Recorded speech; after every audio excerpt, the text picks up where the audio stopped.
Going live. Going live. Is it working? I'm thinking it's going live. It's thinking about going live. Yes. All right. So hello. I had notifications popping up all over the place. Awkward. I All have right. the volumes off the Huh? completely off for noises. Oh, what, the kids? You guys ready to hear some loud noises? Yeah. Sorry. Here, let me fix this up. I readjust that. Hey, you guys. Welcome back to SOS. I'm BA. Zippy. And hopefully you guys can get in here okay. Let's see, we got Coastal. Oh, Ted. Death. Hello, Ted. Ted. Extreme death. What? Ocean artifact. When you hear the bell ring. All right. You're extreme. Let everybody know you're alive. I'm doing this a little bit earlier tonight. I'm doing it at 7. I know a lot of folks get kind of upset they don't get to make it or they miss it and all this stuff. So I'm doing it at 7. This is 7 p.m. Eastern time, but I'm doing it at this time. You gave me like 2 seconds to say hi to everybody. I know, right? North Arkansas, hi. Hello. Okay, go ahead. Hello, Wes's. How are you guys? I'm doing it at this time because, you know, a lot of folks, hey, Mildog. I'm doing it this time because a lot of folks, hey, it's P2E. Hey, look at that. I'm getting distracted now because I'm seeing people walk in the room and I'm saying hi to them. A lot of folks miss it and then they get upset that they missed it and they didn't get to participate and have some chats.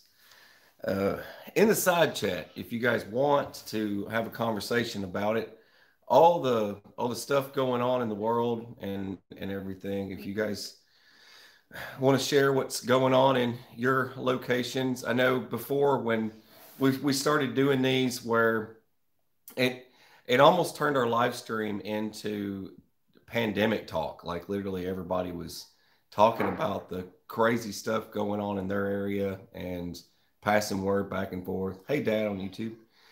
But yeah, folks were sharing word back and forth, and I figured this would be a good opportunity. If any of you guys have got anything you want to share back and forth, you can.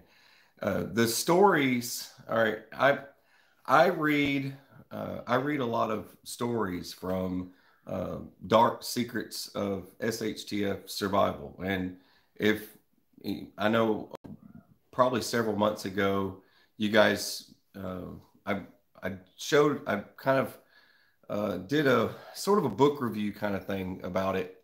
And it's still out there. It's still available to buy. You can buy that book. But in that book, it goes into details in a war-torn country. And basically, their world has flipped upside down, and it's their version of SHTF. It's their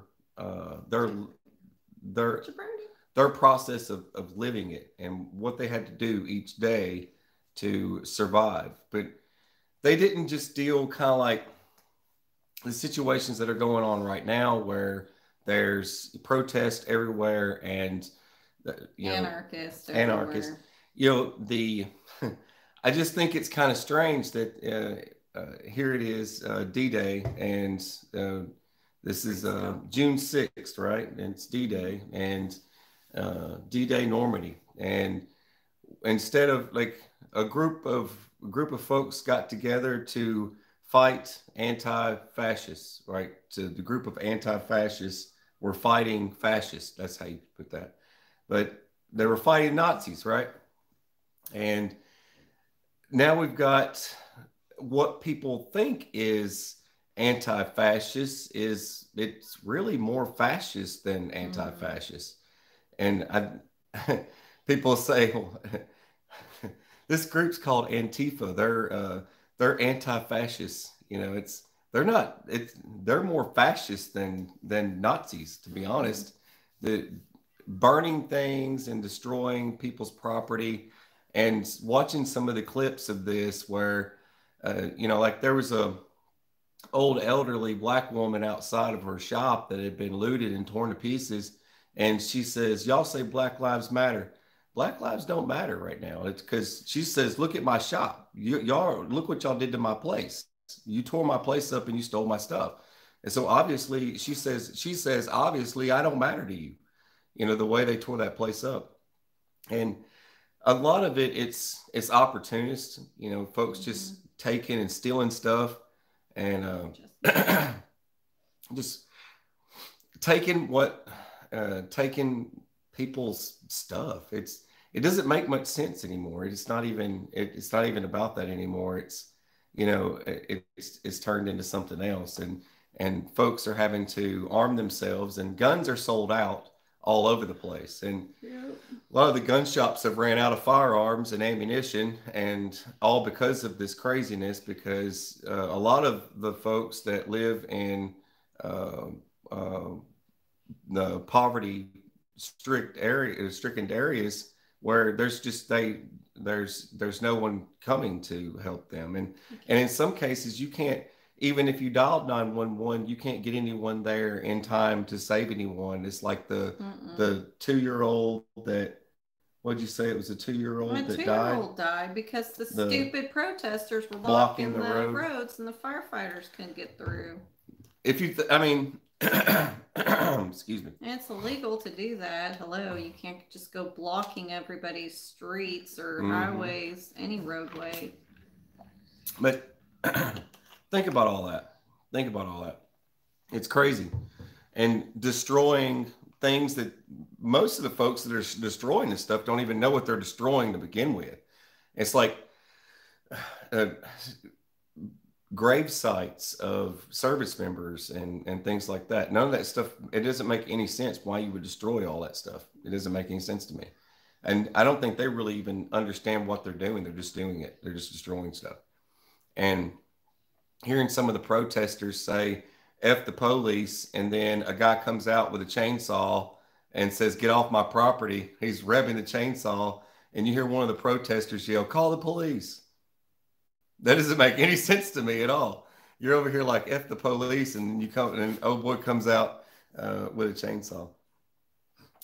Here, I know I said all that, and it's probably going to get worse before it gets better.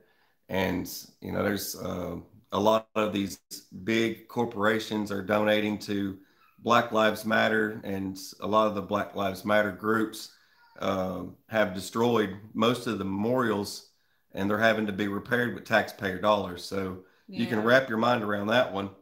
And a lot of the groups are destroying small businesses, small business owners, houses, and freaking everywhere. Some of the folks actually slept and ate in the very business that they run every day, and they destroyed those little mom and pop stores like that. Just annihilated them, lit them on fire, burned them to the ground. Like Caterpillar construction equipment burnt an entire lot of those. Thank you, just in time.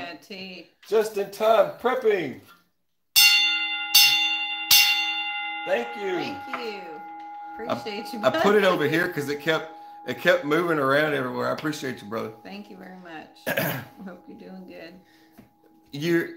They're burning down all this expensive stuff. It's just, these people are never going to be able to recover from that. They're never going to be able to come back from that. The destruction, they're tearing their lives apart. And it's like the thing. It just doesn't make any sense to me. I was saying, because I had went to school for entrepreneurship. I actually wanted to open a survival store and all this stuff. I really wanted to do all that stuff. And about the time where it was, it's been inching closer to me having the opportunity to do something like that. And now we have to put that on hold because it started with the pandemic and everyone having to wear masks and 6-foot distance. And dude, it's just crazy. I've been trying to, sometimes in the morning, I'll just sit there and think about these things. And I go back, I'm trying to explain to myself everything that's taken place in the past few months. I'm trying to explain to myself and get a better understanding. And I still, this is just boggling my mind how far away this is gotten.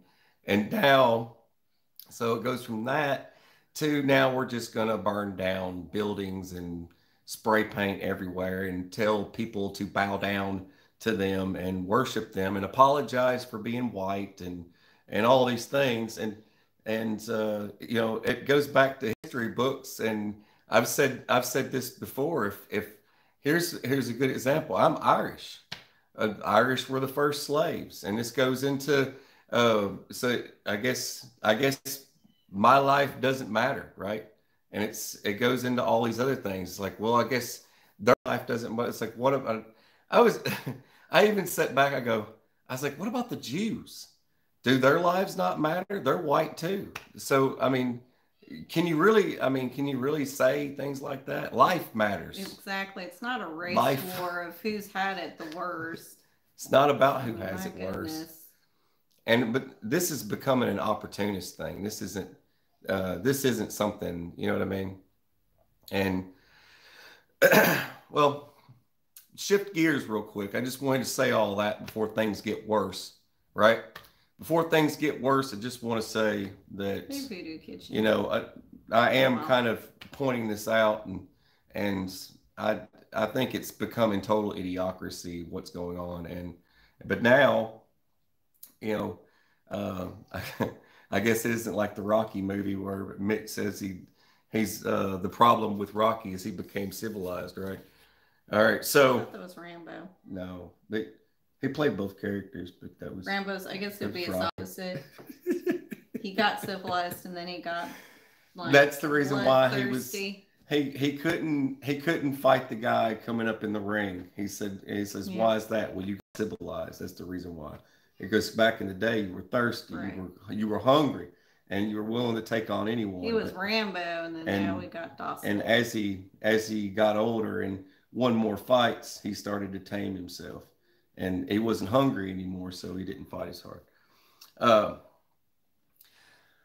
One of the books that I read a lot of, I catch clips out of it, right? And I take one thing because there's a lot of information that can be used and utilized during an SHTF situation. Now, when I say SHTF situation, you think, well, pandemic, we're living one, or Yeah. whatever, right? It's like BA, there's a pandemic going on. You haven't read the newspapers and stuff. So there's that. And then you get to thinking, well, now there's riots everywhere. So civil unrest, there's, what's next? What's next? It's like all these different things are taking place. Well, what's going to be next on the list for us to go through?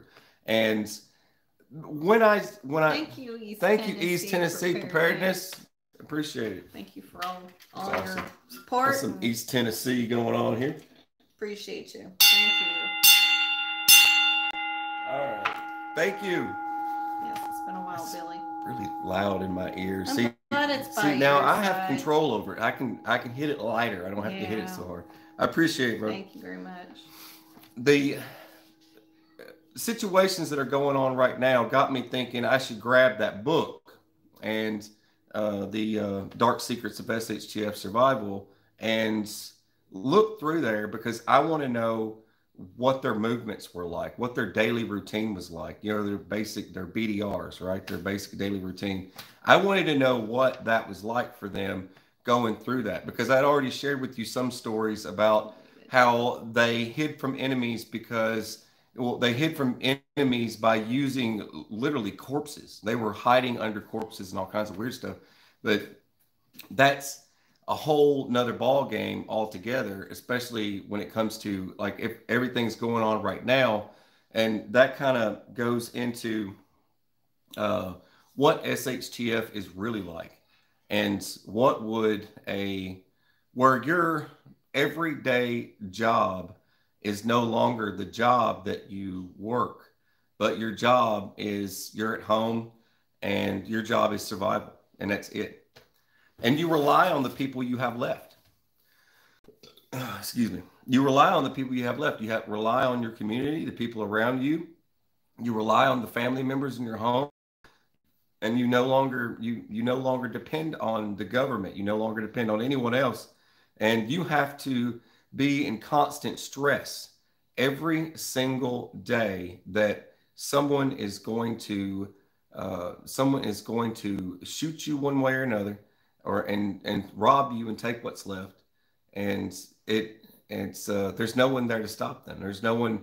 There's no 911. There's no cops. There's no ambulance. There's nobody's coming to get you and save you, patch you up, fix your leg, fix your arm, and not with just the medical side of things, but there's medication wise and the whole nine. I mean, all these things start to dwindle away. And one of the things that I started reading was the sleep cycle. The sleep cycle, in order for their basic daily routine to continue on, to every single day, they had to make sure that they were up. They had to make sure that they were up at night.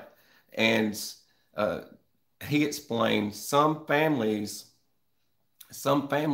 had more members in their families. They had like 10 bodies in one house.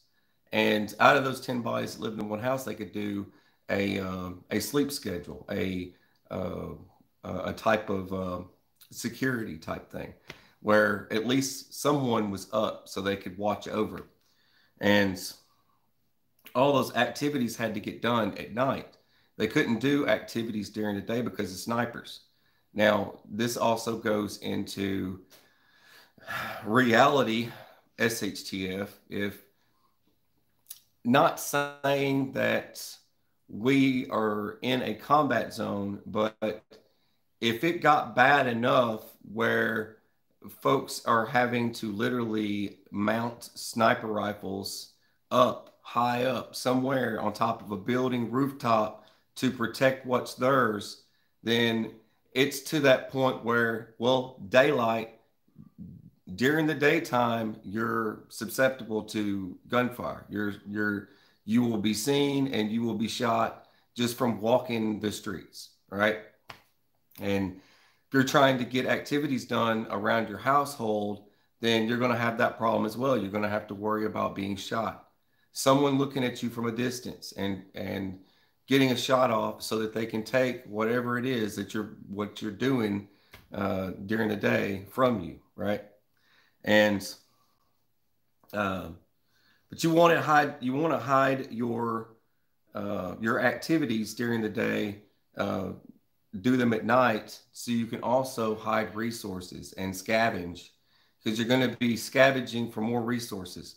Food's going to be dwindling away. If you get to the point where if if things get so bad that everything stops moving and the machine doesn't keep going, and folks, there's you basically work these general jobs, or the world as we know it just totally collapses. If everything just collapses, then there's really nothing else to do. So you end up hiding.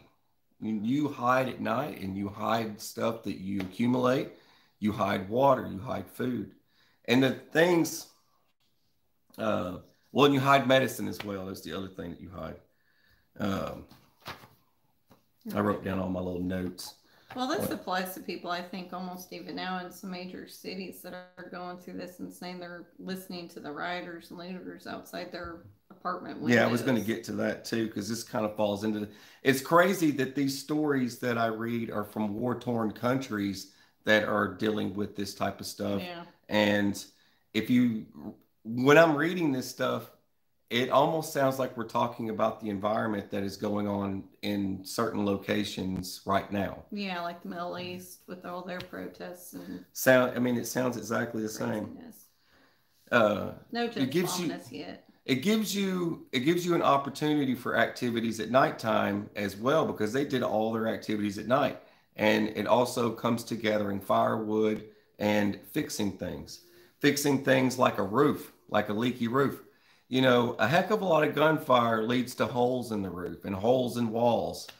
So you're going to have bugs. Bugs are not going to leave because a combat zone kicked off, because people are shooting bugs and rats and everything else is still there, and they're still trying to get in. So you still have to do everything you can to fill in all those gaps, all those holes the damaged rooftops, or fix the gutters so you can catch some kind of rainwater? What if there's no more running water and you're doing everything you can to get some kind of water source because there's no other access? You can't go wandering off far out without, you could turn around and get yourself shot trying to go fetch water from some other location. Yeah.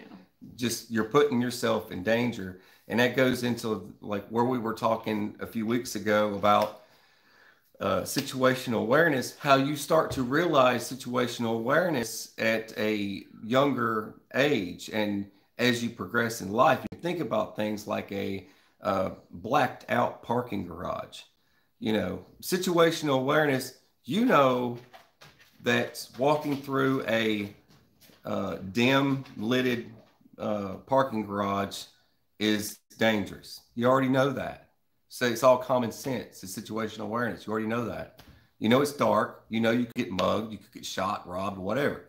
So you already keep that in the back of your mind. So your senses instantly start to elevate as soon as you go into a low lit parking garage. You instantly start feeling it. And you might have a slight anxiety to you or something, but you can feel it. You know it's there, but you stay aware of that situation.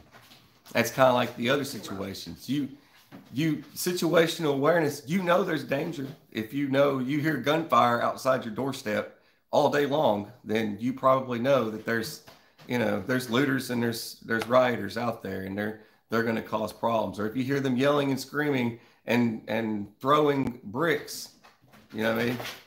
Mm-hmm. You know that it's out there, right? So it's common sense. Right? Situational awareness. You ain't going to go wandering on out there. It's like, hey, I wonder what these guys are doing. Hey guys, you know. Can you keep it down, please? You know. Well, it's like the group that it's like the group of guys that were up on the balcony. They're up in a few stories in their building, and they're playing like beer pong or something. And these protesters are walking by and they're yelling, "Hey man, we're with you guys. Yeah, good job." And they start throwing bricks into their house. No, man, we're with you. You see what I mean? They're not your friend. Anyway, it doesn't matter who you are. So a city gets crazy at night, and you'll keep that in mind as well. You'll know that the city gets crazy at night, so you know you're going to have to be up. You're going to have to stay up longer, and you're going to have to stay awake during the nighttime, because that's where all the creatures come out. The creatures come out at night. You know, everybody's going to want to do more damage during the nighttime than in the daytime. And that kind of goes into the city you saw burning, where they had spelt out love from all the burning buildings. The picture that I posted is the screenshot for this. And that, it's like a playground. You know what I mean? It's like a playground to them. But if you got more people, you can schedule more shifts. And that was the other thing that the stories from these war-torn countries that had gotten from that was they had more people, so they scheduled more shifts. And they had more shifts so they could do rotations. And then if one of them got screwed up on a regular sleep schedule, it screwed their whole routine up. And it was okay. It just connects and reconnects. It'll go back on. Sorry, it's just dropping out. You guys still there? Seems like, yeah. Okay, you guys are there. Sorry about that.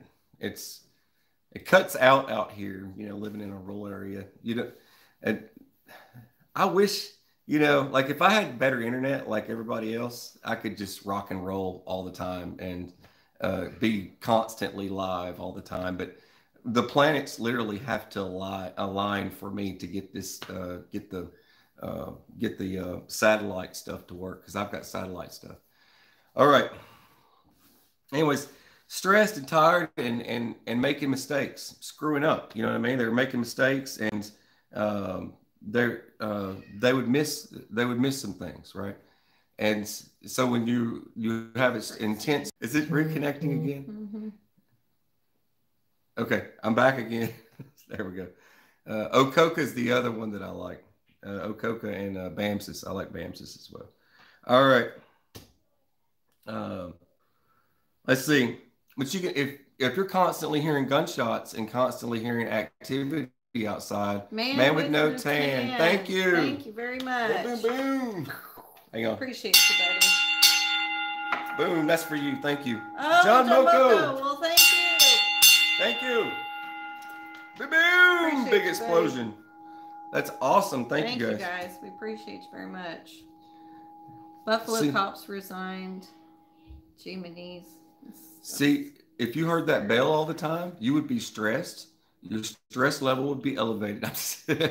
You have a lack of sleep, but if you heard constant just racket outside, I mean, fighting and breaking stuff, car alarms and smashing things and shouting obscenities and whatever kind of nonsense that they're shouting. If you kept hearing all that stuff, you're not going to get a lot of sleep. You're going to be a little stressed out. So that kind of goes with war zone type stuff. I'm got a feeling someone's going to claim PTSD from all this. I'm just saying. You know what's going to happen. Oh, yeah. Like, man, they smashed my minivan.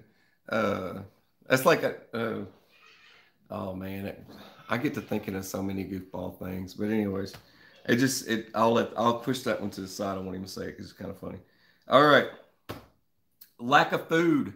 And one of the main problems that was talked about in this, these are true stories, by the way, from war-stricken countries, is the type of food that they would actually have to eat. And it's not just about the food storage, because they even speak of their own food storage, how they had a food storage, and how they remind you to be sure to store what you would actually eat, not something that just stores good. Make sure it's something you're going to eat, or you can get food fatigue. And you'll get sick of eating the same thing. If you have 30 buckets of rice to feed your family, and your 30 buckets of rice is just nothing but rice every day, you'll get sick of eating rice real quick. And if you don't have some beans or something to add to it, it's going to taste pretty funky every day eating that. And running out of bread was one of the main things, that they used to eat bread all the time, and to go for several months without bread was weird to them, and having to substitute other things in the place of it. Yeah. And here's another interesting thing that I think a lot of folks should take home from this conversation is the wild edible plants, and how a lot of times how they got food was from wild edible plants. And from the wild edible plants, they had to go off the knowledge of the elderly. A lot of the elderly folks would tell them, well, that's kind of like here in the South, for example. If I said, if I was telling you right there on the hillside is poke salad, you can get that, and then I tell you how to detoxify it so you can eat it. If I told you all that, but don't eat the berries, right? That's kind of the same kind of hint that these elderly folks were giving to these young men and women so that they could get food for their kids, right? And that's the sort of thing that they were doing. But they had to, if you think about that, that was a challenge that someone in a war-torn country had, that they had to go to a hillside to pick wild edibles that they heard rumors were safe to eat, then that would lead you with this, that you should probably study wild edibles while you can. Mm-hmm. And you should probably know your area's wild edibles while you still have the chance, and learning what's safe to eat now before you end up in a situations where there is no place to go, and the garden could have been picked clean. It could have been looted. Just, that's the other thing. People are going to steal food, even if it's in a garden. If there's no more food left because, you burned down all the Piggly Wigglies, then... I always think when we drive through the country, I see everybody's gardens, almost right beside the road. I'm like, oh, that's easy pickings. Someone could just roll up and just grab what they could and throw it in the back of their vehicle, right? Yeah. Throw it in the back of their 300,000 Rolls Royce, right? I'm just making more jokes now. Yeah. Sorry. All right. Thank you, M1A1. Thank you. Ooh. Hang on a sec. Ready? Here we go.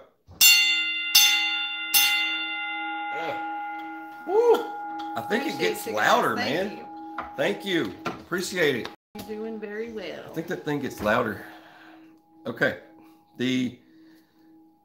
Back to the original statement here. What I'd said before is your only job, unless, I'll tell you one more thing, but your only job for living in an environment like that is survival, is trying to stay alive, not getting yourself killed.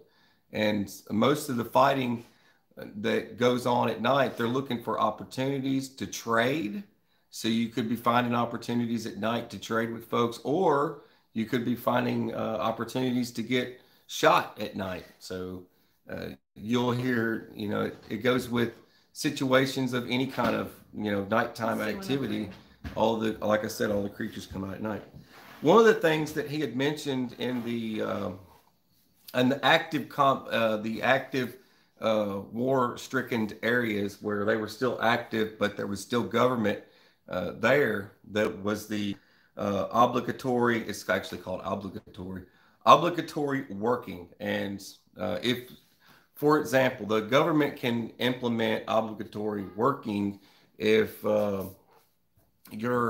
it probably wouldn't be stated something like that here. It might be stated as something else, but it's where basically, all hell's broken loose in your country or here.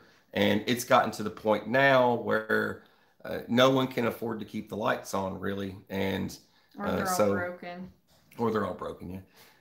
So if you're an electrician and you work as an electrician, but the electric company isn't doing so great because no one even pays their electric bill anyway, then you could be inducted into obligatory working, and you'll be put with a military base fixing electrical conduits and stuff there. And that's what you get stuck doing, working as an electrician for free. And it's kind of like if you had any kind of medical knowledge, you might get protection, right? You might get protection and kept fed some beans and rice or whatever, but your medical profession just became free of charge for the government, just whatever's left of that government. So you got to think about these sorts of things because it's so much. It really is. It's so much. It's too many angles and stuff. And, I know a lot of you are thinking, well, I'm living an SHTF scenario right now, but you still have time. There's still more time. You don't have much time, but I would definitely make sure you look at all the angles while you still can, while you still have a chance. That's all I got for mine. You want to do yours? Yeah, I'll jump into some medical stuff. JFM. Boom. Thank you very much. Hang on. Appreciate you. I'm telling you, it's getting louder. Survive in LA. I'm telling you, it's getting louder. Woo, crazy. Oh, man. Thank you very much. Thank you. Well, I figure since there's just chaos and all these random pockets. She's got some interesting stuff. Or heck, if you're stuck in just oblivion of crowds. It's still ringing. It is. I figured I'd go over some head injuries, lacerations, stuff like that, what you can do, especially since these punk protesters are blocking roads and the ambulances can't get to you, or you can't get out to the hospital, for crying out loud. Until it calms down, and if you're stuck waiting overnight, things that you can do to help your fellow neighbor or your loved one out. So the thing, I don't know if they still use it in the EMT world, but the thing that I was taught, if it's emergency. Band of the Red Hand. Thank you very much. SHTF money. Thank you. Thank you very much. Thank you. Thank you very much. You just funded SHTF. Thank you. You're an emergency. We have to do rapid assessments. One acronym we were taught was the DCAP BTLS, which means you're looking for deformities, contusions, abrasions, punctures, burns, any tender areas. I say lacerations and severity of the. I thought I heard you say that. I can't remember. It's okay. DCAP, BTLS. No, I didn't. Lacerations. Yep. and severity of the area. Okay. So, you know, it's good if you're stuck in those crowds and you're trying to fight your way through them, just to give you, or if you're with somebody else, a look over, make sure you guys didn't get stabbed or something. Because you wouldn't know it. You wouldn't know it with your adrenaline going, and yeah. you know, you're fighting your way out of these craziness. But so let's just say I've been seeing a lot of people getting head injuries, especially from like bottles being thrown at them, 2x4s, rocks, crowbars, whatever, bats. Whew, it's insane. So, I mean, the best thing to do is try and protect your head, you know, to prevent it from getting at that point. So, especially with these store owners, if I was going out protecting my stuff, I'd want a helmet on. I would be going out with the helmet and, of course, you know, your weapon of choice. Yeah, it's going to be. It seems like everybody just wants to go for the head. They just want to get your cabeza. They want to make sure you're down for the count. So say if somebody next to you ends up getting hit in the head and they kind of fall down, you know, the best thing to do is get them out of that environment if you can, and protect them from further injuring yourself, of course, becoming the next victim. It'd be kind of hard for, you know, the basic average Joe to do this, to maintain an airway, because you have to have like intubation or skills how to, you know, do endotracheal slits, breathing holes. Yeah. So it's just, I mean, the best thing you can do if someone got knocked out and they're unconscious is keep them prop sitting up. So that way, if they're out of it, but they're still sort of responding to you, you can hear them moaning or moving around. Yeah, it's a good point. Motorcycle helmets. There you go. Makes you wonder why they don't wear motorcycle helmets. I mean, I wore one all the time. It was comfy. Yeah. The only thing bad for me now is that my beard hangs out the bottom of it. It's kind of weird. But anyways, you want to keep them sit up, so that way if they're slobbering a lot or if they end up vomiting, that they're sitting upright and they can get it out, so they're not aspirating, and sometimes they die like Jimi Hendrix did. He threw up and then he inhaled it back into his lungs and he pretty much died. Yeah. So that's just one thing, a big thing you can do for somebody who's unconscious. You know, another thing to do is to keep talking to them, trying, you know, they can still respond to you, and just make sure that you're trying to draw them back out of that dark oblivion they're in, try and keep them conscious, because they could still possibly slip into a coma. And if they're passed out and they're not moving, and you're like pinching them really hard and they're still not moving, you know, you open up their eyes and their pupils aren't shifting any change to light, that's a bad sign. Oh, wow. They're in a coma pretty much, and it's just, that's not good. Let's see. And that could happen just on the street like that. Just get whacked hard enough. So another thing you can do for them is, you know, keep their body temperature warm, or sometimes their body temperature, if they're getting brain swelling, the intense increased cranial pressure, they'll have a fever, and so you just basically want to keep them cool with a cool washcloth. It just depends on the situation. Stuff like that. You know how to do a fever. Just don't force feed them fluids if they can't swallow. You know, don't try and shoot Tylenol unless if you happen to have the rectal suppository Tylenol. There you go. There you go. There you go. How close are you with your neighbor? No. Would you even tell them what you did? Anyways. Oh, man. But yeah, and if they do start having like any seizures or vomiting, the best thing you can do is just try and lay them in a recovery position on their side and protect their head if they're having a seizure. Don't try and hold them down or pin them down, because you can cause broken bones. You just let them seize it out, protect their head, and just wait for it to get done, and then lay them on their side with their head tilted to the side too. They're just laying like this. Keep talking to them. They probably can still hear you, like I said. Try and get them out of it. Let's see what else. And some people may be unconscious and their eyes are open. I mean, your eyelids are a muscle, and you can't forcibly push it down. They'll pop back up. So don't pull on their eyelashes and try and yank their their eyelids over, they're open, and they're open. Just if you're a very nice person and you have clean bottled water, just kind of sprinkle some water on them every few hours. Probably a bad time to put shaving cream in their hand and tickle their nose and stuff. Yeah, that's a bad way to tell if they're still in there. We'll find out in a minute. You'll be blind by the time you get out. Put their hand into some warm water or something so they pee themselves.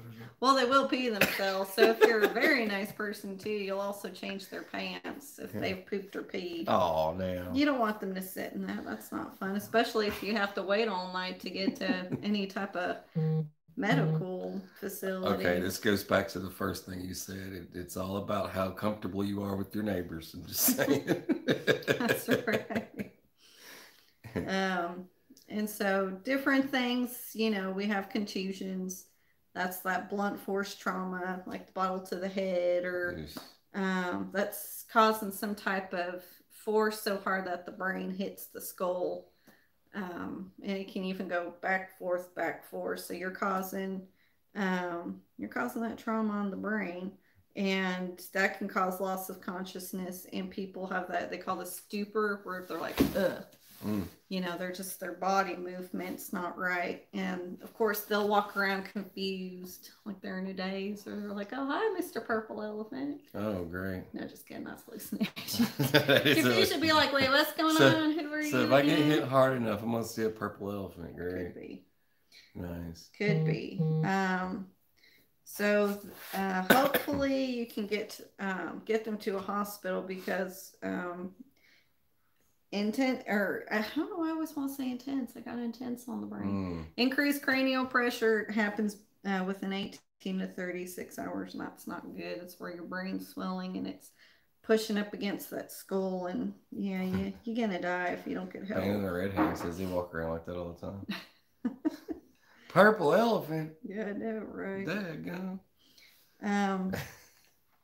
But you know, there's another thing you have to be careful. Even, you know, you get mild TBIs, any type of head injuries, there's something called subdural hematoma, and it's basically where your brain's bleeding. You're having a bleed between that tissue, that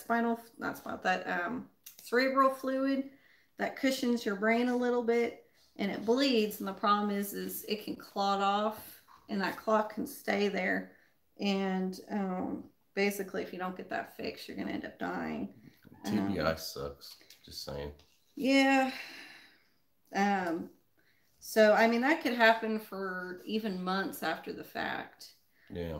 And things to watch out for that is severe headaches that come and go, personality changes, focal seizures, if they're just starting to, like, part of their body just starting to shake really bad. Whoa. And their decrease their mental status. Jeff Norty had that. Oh, really? Yeah, I'm going over head. skull fractures too. Those things, they're a little crazy. Yeah, she's going to talk about that a little bit too. But yeah, if they're having really bad shakes on one. Buffering. Yeah, it's buffering a lot there. One part of their body. And you know, they're just, their personality is just changing. Like, they're so just like, whatever. You know, it's just they're not acting the same. So that's something that you got to just keep in mind. If, unfortunately, if you are one of those people that gets hit in the head, you know, don't take it lightly if you're getting, especially headaches. It's such a tall tale sign that something's not right. You know, something's going on with your brain if you're getting severe headaches that are so random but constant. And then concussions, temporary loss of the brain function. Basically, I mean, there's no seen damage on the outside. You know, somebody ended up getting hit and you didn't see them get hit, and they're just like, woo, I lost my consciousness for a little bit, and they had no idea what happened. You know, blood trauma or getting hit with a blast. Somebody happens to shoot at a propane tank, and you're the unfortunate person that gets thrown back and hits your head. Any kind of major explosions, it's like watching those protesters throw those really large fireworks. They're meant to be fired out of a cannon, but instead of firing them out of a cannon, they're just lighting them and throwing them into crowds. Yeah. And that puts off enough impact, you know, hitting somebody hard enough. You know, these random explosions like that are not good for you. Mm-hmm. So there's different ways to tell if someone got hit in different spots. So if someone got hit in the forehead, usually they're going to just have really wacky, bizarre, irrational behavior, like, you know, them just bending over all of a sudden and just like pretending that they're eating, you know, just stuff that makes no sense. You're just like, what rabbit hole did you fall down? Yeah, they're out of it. And then, of course, if you get hit in the temple, you know, that's memory loss, pretty much right there. Amnesia, you're just disoriented. You're in a daze. You have no idea what's going on. Yeah. Of course, that's one of the most sensitive, most easily breakable spots. Most of the knockouts are seen from the temple. Boom. Mm-hmm. So if somebody, you know, just the thing to keep an eye on your person here is things to watch out for if they got hit. Once again, you didn't know they got hit. It's like somebody all of a sudden turned like into a drunk madman without drinking. They start staggering. They start losing their level of consciousness. They get dizzy, seizures. They start vomiting. They'll start slurring their words. They get a worsening headache again. They can get numbness or weakness in the arms and legs. So if someone's starting to act like all of a sudden they just drank, you know, a fifth of vodka or something, that's not a good sign. You better try and keep them oriented as much as you can. Just try your best to keep them awake too. You don't want them to fall into a sleep cycle because they might not be able to wake back up.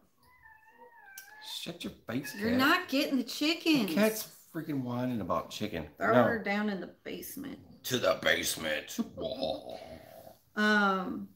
So, you know, and if someone does lose consciousness and they're coming back to, kind of brace yourself that they might act kind of crazy getting out of it. What if you're permanently crazy because of TBI?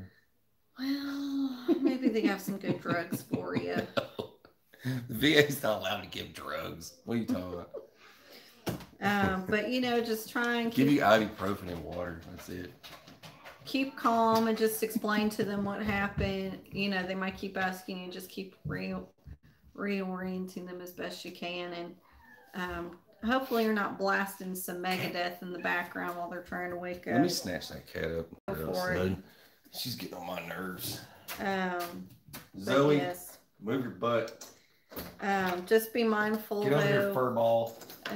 Seizures can happen for 1 to 7 days and even after 7 days. So you got to be careful. Coastal 151, thank you. Uh-oh. There we go. I am unchecked.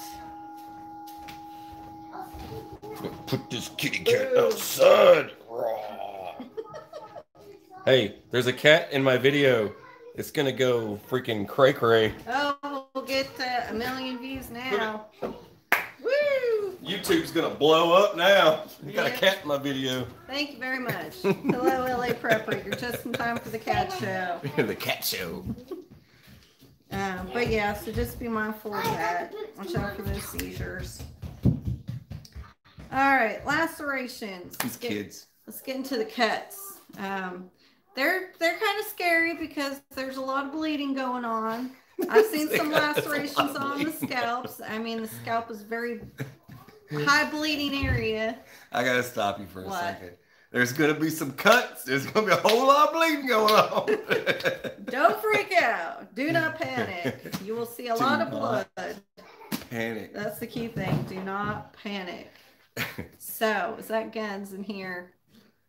Crazy guns. I saw Miss Wissa say hi guns, so hi crazy guns. So yes, the blood vessels don't close up as fast as your other blood vessels do, so they will squirt a lot of blood. What does he put? Food store supplies 30 days and will be out of the People's Socialist Republic. Yeah. Oh, well, congratulations. Good job, Billy. Thank you. Billy, Awesomeness. Thank you very much.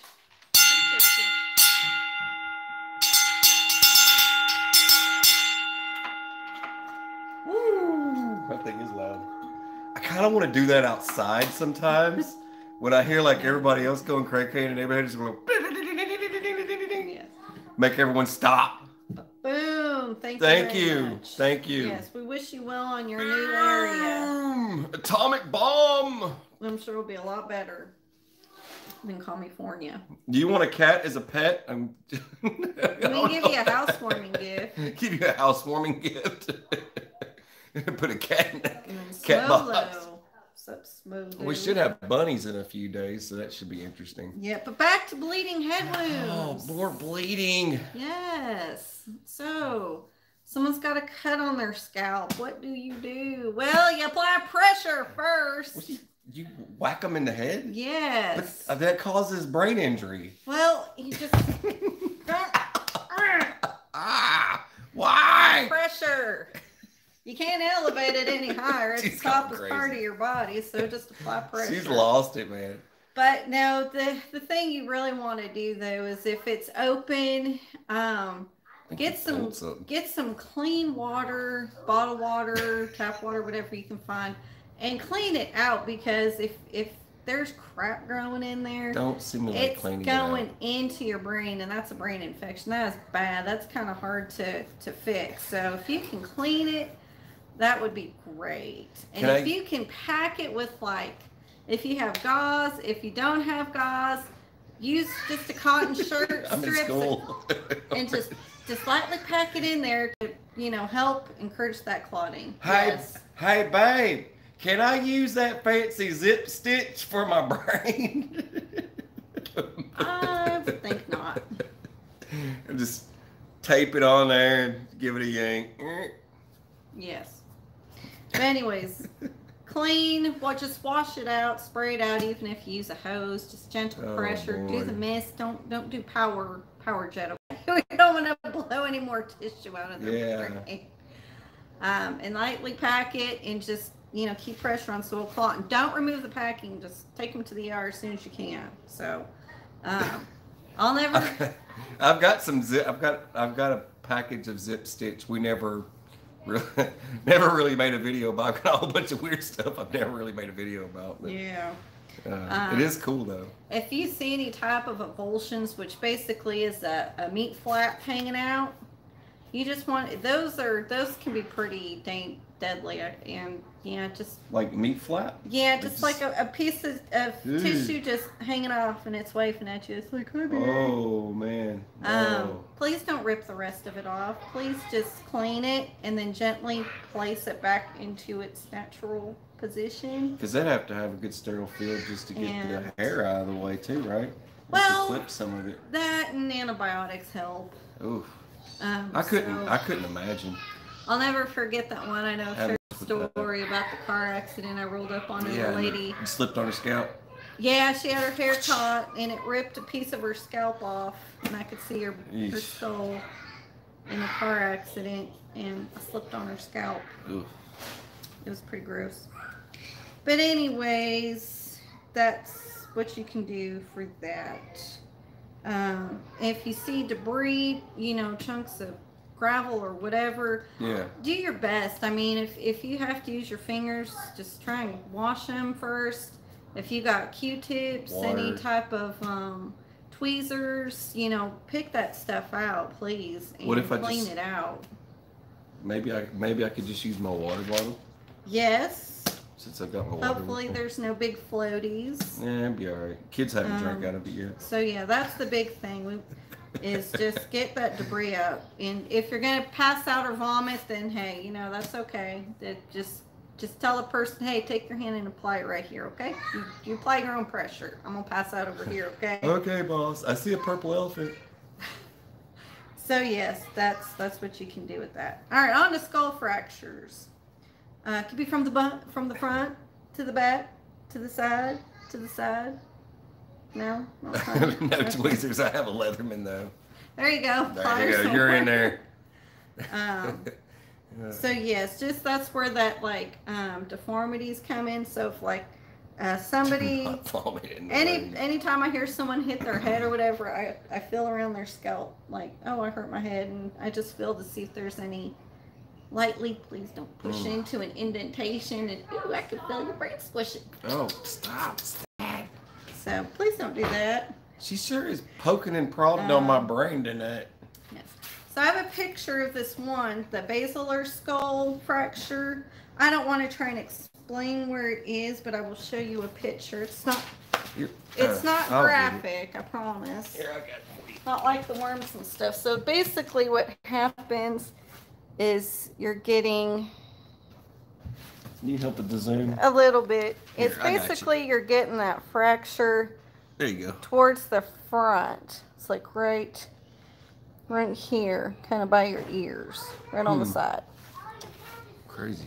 And how you can tell, there you go. You got that kind of fracture because you can't see it. I don't know which way. I think it flipped. It's all right. I got this. Is basically they're gonna have blood coming out of their nose. It's coming out of their nose. It can come out of their ear. It can come out of their conjunctiva sac, the little lower eye sac right there. Blood's coming out. Even the throat, you can have blood coming out from your throat since it's bleeding in the back. You can also see, we call it the battle sign, which is those heavy bruising from the capillaries rupturing underneath your eyes. People also call them raccoon eyes. But the scary thing though too from that is, you know, say, okay, you have this type of fracture, but I'm not bleeding, but hey, I got this clear fluid pouring out. That's okay, right? Oh, you probably got cerebral spinal fluid coming out, because it can also kind of drip out of your nose, your ears as well. And they taught us a trick in EMT school to tell if it is cerebral spinal fluid. You just grab something cotton preferably, or like a tissue, a napkin that's white, and you place it up against the fluid, and if it turns into a halo, that's when you know you got cerebral spinal fluid. And that's scary because that means you have an opening, to your spinal cord, so any type of little critters and buggers can run in there and get a nice fat infection in your spinal cord. Babe, so do you hear your daughter? Yeah, I'm ignoring her. She's like yelling like a dictator in there. Yeah, we know she is. So that you need to get to the hospital ASAP for that. And usually if they find depressions in your skull, they need to do surgery within 24 hours because that is a very serious thing, and you don't know if you have bone fragments that's moving in, poking into your brain. So they need to get surgery done within 24 hours. Holy moly. And one thing that I wanted to close with before I got off here was kind of like what I was telling you guys earlier, you know, the activities at night and all that stuff, and hiding supplies while you can. All right. One of the main things, I know she's kind of talking about, you know, head injuries and the multiple things that can happen to you in these trouble areas where there's a lot of violence. Well, if you got to think about in a reality SHTF scenario where they're, you know, life on the outside world, you know, outside your home kind of thing, your area is your area now, and that's it.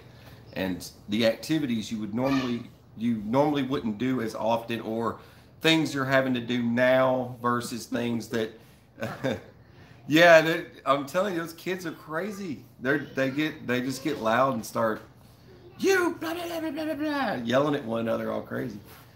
All these activities you normally wouldn't do, and now all of a sudden you're having to do all these other activities, cut firewood, all sorts of stuff that you normally didn't do as often, or, you know, basically because you still had a 9-to-5 job kind of thing, right?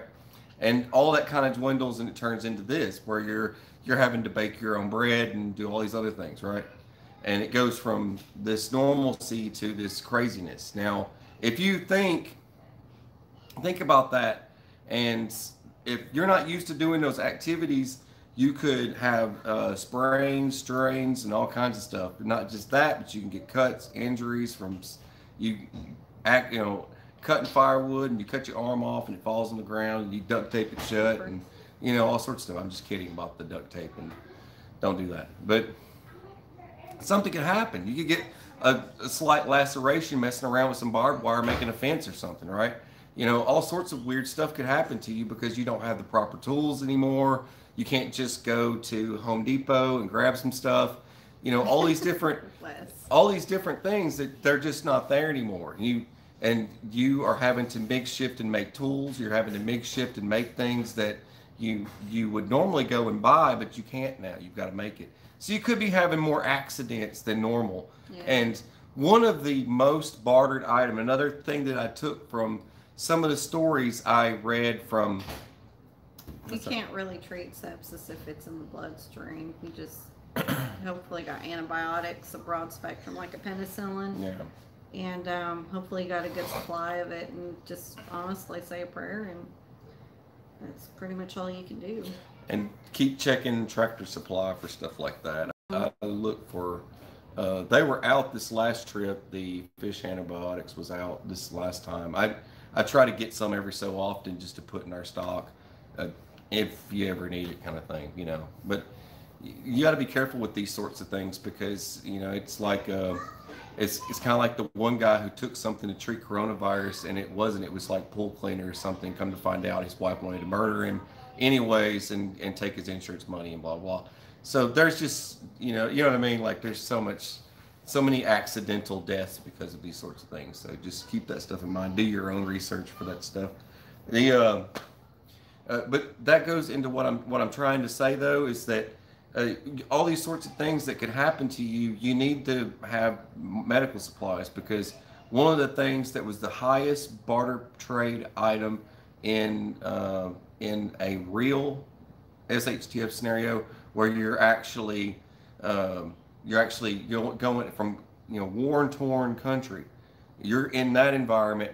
Medical supplies was at the top of the list, because no one could get medical treatment, and everyone had to rely on themselves and take care of one another. And medical expertise, if you had any of that, it was the most needed, because too many people got sick. Too many people had just, you know, anything from a common cold all the way through to severe flu-like symptoms, and going from that to getting gangrene and all sorts of stuff, because wounds get infected. They don't have the proper equipment to clean and sterilize everything, and a lot goes into that. That's the reason why, you know, we sit and we talk. Well, you know, we all sit here. It's like tonight I'm saying, you know, food runs out fast, and it's not just with food. It goes into all these other things that you're going to need, because other people are going to try and steal it from you, and you might even need some of it to barter with.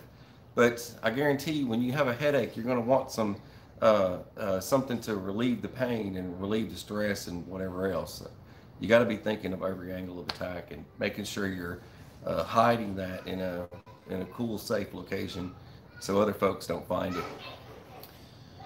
But that's kind of what I wanted to add to that, because it's not just, that's just another thing that was taken from actual real life survival scenarios, the brutal facts and reality. Well, it's not like now it's like, okay, you have to go with your mask. No, I think I'm gonna go out with a helmet. Screw the masks. I don't want my head getting bashed in. I mean, it's to the point now you got to wear a protective suit, like full protective gear, just to go outside in some of the cities. I'd hate to be in DC, especially today, because that protest that's going on today is like 100,000 to 200,000 bodies. That's just insanity. And what they did to the Lincoln Memorial is ridiculous. That's a shame. That and all the other things that they've destroyed. It's just awful. And it doesn't make any sense at all. That has nothing to do with the situation. Peaceful protest is one thing, but the violence I don't get. Like the young girl, I mean, she's tiny. She's super tiny. She's just telling them to leave her store alone, and they just, and two full grown behemoth black men beat that woman with lead pipes and freaking, they had pipes and freaking ball bats beating her. Oh, I know. She's dead. You know what I mean? She's just, Yeah. she's out. Thank you. Thank you, Zombie Farmer. Boom, boom, boom. Hang on. Thank you. Thank you very much. It's awesome. Yeah.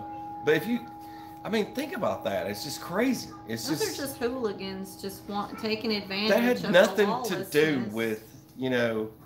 And I feel bad for, you know, these cops that are just getting bashed on and eyeballed. And I tell you what, they work like everybody else. That I saw on my way home with several cops that were, you know, their backs were, you know, towards me, and they're focused on another car in front of them, and then I'm seeing these other people eyeballing those cops, you know, looking like they want to do something, and I'm looking at those people like, try it. I'll definitely hit you with my car if you try and creep up on those cops.